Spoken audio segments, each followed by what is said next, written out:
Pernah kepikiran nggak buat bangun kerajaan bisnis online sendiri? Jadi bos buat diri sendiri gitu?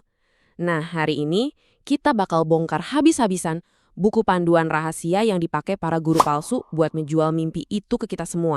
Nah, semuanya itu seringkali dimulai dari kutipan ikonik kayak gini nih. Iklan ini tuh bukan cuma jualan mobil mewah loh, tapi jualan ide. Ide bahwa pengetahuan itulah kunci kekayaan. Dan dari situlah lahir sebuah industri guru online yang masif. Kalau kamu ngerasa iklan mereka kok mirip-mirip semua ya, itu bener banget. Bukan karena mereka jenius, tapi karena mereka semua pakai formula yang sama persis. Semacam cetak biru marketing yang emang dirancang buat mainin harapan dan rasa insecure kita. Oke, langkah pertama dan ini yang paling penting. Ingat ya, kamu itu bukan jualan produk atau skill. Kamu itu jualan mimpi, jualan jalan keluar dari hidup mereka yang gitu-gitu aja, yang mereka benci, menuju kebebasan finansial yang mereka idam-idamkan. Pertama, pilih niche kamu. Fokus aja kedua hal, kekayaan atau kesehatan. Kenapa? Simple, karena disitulah letak rasa insecure dan impian terbesar manusia. Pengen kaya atau takut sakit.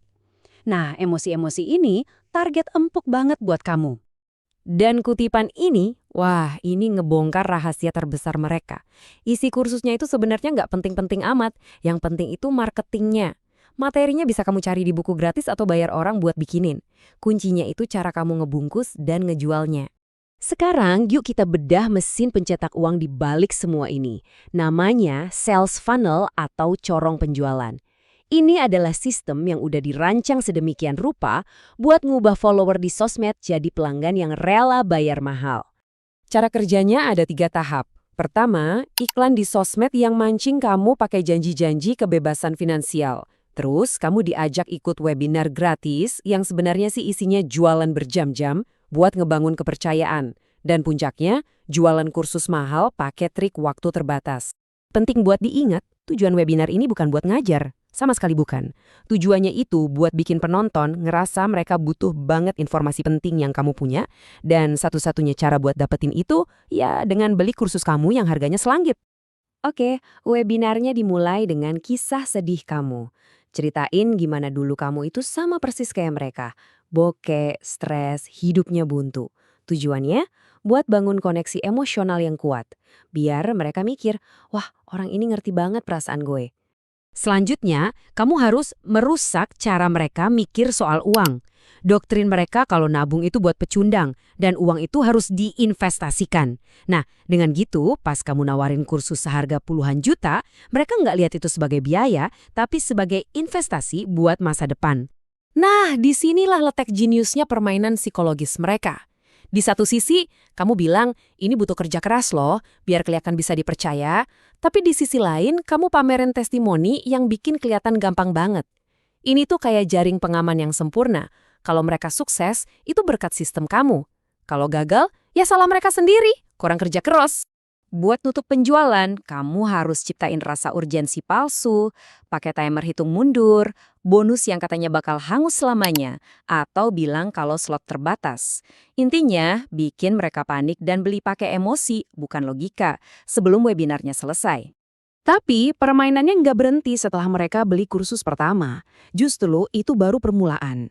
Pelanggan pertamamu itu sekarang udah siap buat di-upsell ke level selanjutnya. Dan keuntungan kamu juga makin besar. Selamat datang di model bisnis yang sebenarnya value ladder atau jenjang nilai. Kursus pertama itu cuma tiket masuk. Habis itu, kamu bakal jualan mastermind bulanan, tiket event eksklusif, private coaching yang harganya makin lama makin gila. Ini sistem yang dirancang buat ngeruk uang terus-menerus dari follower paling loyal kamu. Dan ini bagian paling cerdik dari semua skema ini. Kamu udah nanemin di kepala mereka kalau sukses itu 100% tergantung kerja keras mereka. Jadi, pas mereka gagal, mereka nggak akan nyalahin sistem kamu. Mereka bakal nyalahin diri sendiri. Dan mungkin bakal beli produkmu yang lebih mahal lagi, berharap kali ini berhasil. Hasilnya, banyak korban yang udah kehilangan puluhan juta, bahkan seluruh tabungan hidupnya cuma bisa diem. Mereka malu, mikir kalau kegagalan itu murni salah mereka. Sementara itu, si guru makin kaya raya dan terus pamer kekayaan hasil dari penderitaan orang lain. Oke, kita udah bongkar habis buku panduan mereka. Sekarang bagian yang paling penting, gimana cara ngelawannya? Penjelasan ini bukan buat ngajarin kamu jadi guru palsu ya, tapi buat ngasih kamu senjata biar bisa ngenalin dan ngehindarin mereka. Penting banget buat dicatat nih. Nggak semua kursus online itu nipu loh. Pendidikan online yang beneran itu bisa berharga banget buat belajar skill nyata, kayak desain grafis, coding, atau ngatur keuangan. Bedanya jelas, mereka jualan keahlian, bukan mimpi instan, dan harganya juga wajar. Nah, kuncinya itu bisa bedain mana yang beneran dan mana yang palsu. Coba lihat perbandingan ini. Guru palsu itu jualan gaya hidup dan mimpi, harganya selangit, dan buktinya cuma testimoni yang nggak jelas. Sebaliknya, pengajar sejati itu nawarin skill spesifik, harganya wajar, dan buktinya itu portofolio atau kredensial yang jelas. Jadi, sebelum kamu keluarin dompet, coba tanyain 2 hal penting ini ke diri sendiri. Pertama, nilai yang mereka tawarin beneran sebanding nggak sama harganya yang puluhan juta itu? Dan yang kedua, ini yang paling penting. Apakah si guru ini jadi kaya dari cara yang dia ajarin? Atau dia jadi kaya justru dari jualan kursus tentang cara itu? Dan ini membawa kita ke kenyataan pahitnya. Buat mereka, kamu itu bukan murid. Kamu itu cuma angka di corong penjualan. Dan angka di rekening bank mereka. Kamu itu produknya. Impian dan uang kamu adalah bahan bakar yang ngejalanin mesin bisnis mereka.